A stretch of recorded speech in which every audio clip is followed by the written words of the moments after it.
بیت اللہ کے طواف سے فارغ ہونے کے بعد 2 رکعت واجب نماز پڑھنے کے بعد زمزم پئیں گے.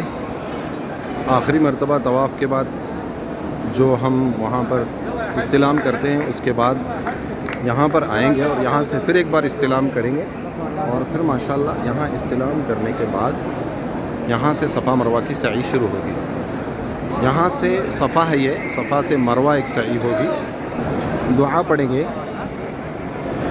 اللہ اکبر اللہ اکبر اللہ اکبر، چڑھنے کے وقت پڑھیں گے. پھر پڑھیں گے ان الصفا والمروۃ من شعائر اللہ ابدأ بما بدأ اللہ بہ. پھر پڑھیں گے لا الہ الا اللہ وحدہ لا شریک لہ لہ الملک ولہ الحمد یحیی ویمیت بیدہ الخیر وہو علی کل شیء قدیر.